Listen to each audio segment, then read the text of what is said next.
ses qualités, il est surtout grimpeur. Et lorsqu'il vivait entre Aubin et Cransac, il montait régulièrement la côte qu'on appelle du Crolles, qui est une côte terrible à 12%. Tous les jours, il s'astreignait à monter cette côte à vélo. Et lorsqu'il rentrait de ses courses, un peu plus tard, lorsqu'il habitait à la Plantade, il rentrait des courses en tenant le bouquet du vainqueur sur son guidon dans la côte qui conduit chez lui.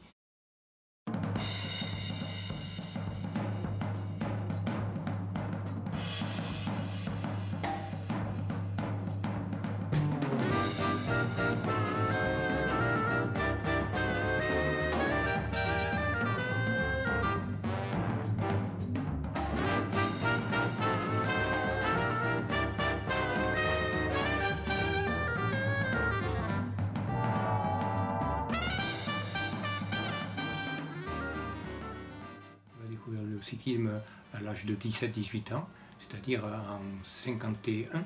Il commence par une course de fête à Combes et à Pachin notamment. Et donc on découvre de suite ce talent et il devient un amateur rapidement coté puisqu'il gagne des courses. Essentiellement dans l'Aveyron pour commencer, oui.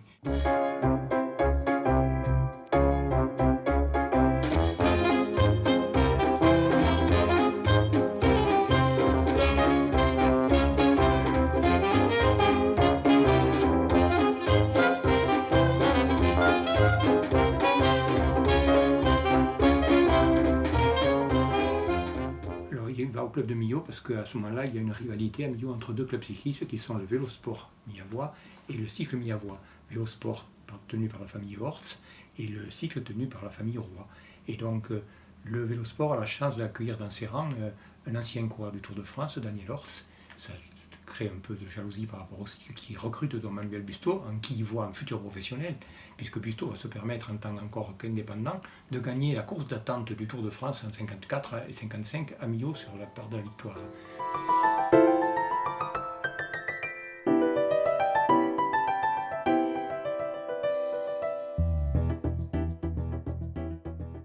J'ai l'anecdote simplement qu'on lui remet un certificat, un bon, pour rentrer chez lui après l'abandon, enfin son élimination au Tour de France.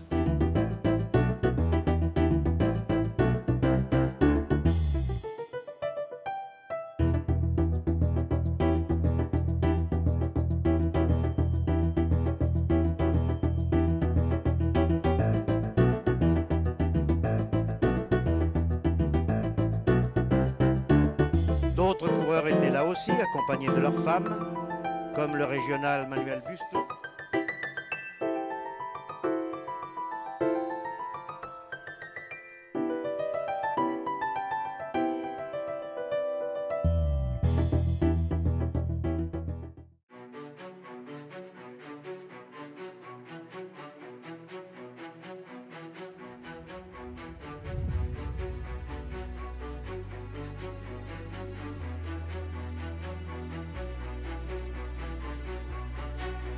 En fait d'armes, c'est sa fameuse deuxième place dans le Tour de France à l'étape Grenoble-Turin.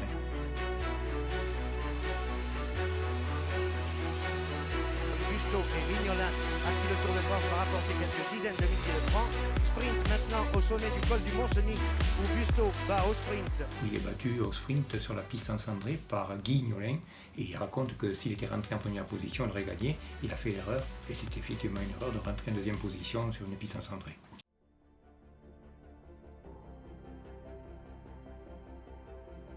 Il est licencié de chez Peugeot et tardivement, trop tardivement dit-il, pour avoir le temps de faire un appel à candidature dans une autre équipe. Donc il est obligé d'accepter un contrat sur une équipe qui pour lui ne lui convient pas, qui est une équipe de second plan d'ailleurs, et donc il est dégoûté, il arrête de courir donc à l'âge de 31 ans seulement.